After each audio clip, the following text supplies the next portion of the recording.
आप भी चाहते हैं कि सोनोटोन भोजपुरी का ऑडियो वीडियो सबसे पहले आप तक पहुंचे, तो लाल बटन दबाकर चैनल को सब्सक्राइब करें और हाँ, बेल आइकन को दबाना ना भूलें।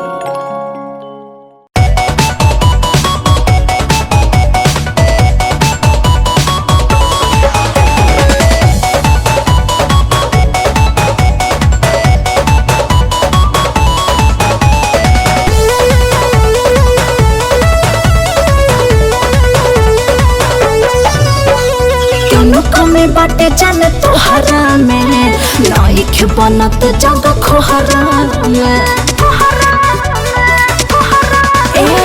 कोनो कमी बाटे जाने तोहरा में नाइक बनत जगह खोहरा में का करत बड़ा ठीक से अमत नइखे अमत नइखे अमत नइखे रानी पेटिसी कैले बनी जाति नइखे का करी समाति नइखे रानी पेटिसी कैले बनी जाति नइखे का करी समाति नइखे।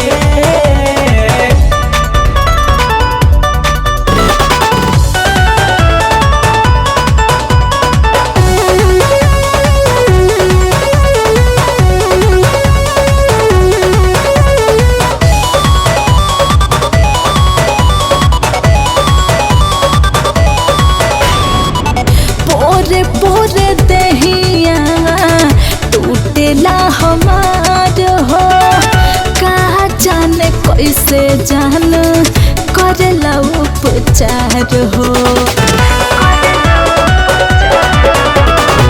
सोची विचारी तोहसे कैले बानी प्यार हो धीरे धीरे लड़े तरानी होखे दनैना चार हो लगे तोहरा में तनिको सवाद नइखे सवाद नइखे सवाद नइखे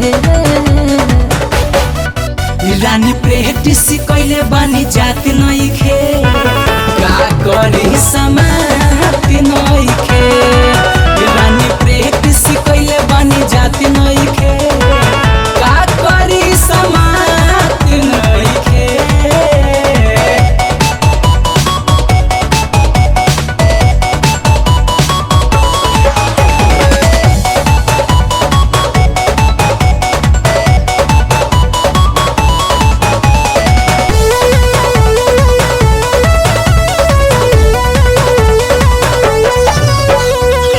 दीपक सिंह के छोड़ी कैनी तोहरा से यारी कोई दिहल संजय राजा जिंदगी बेकारी।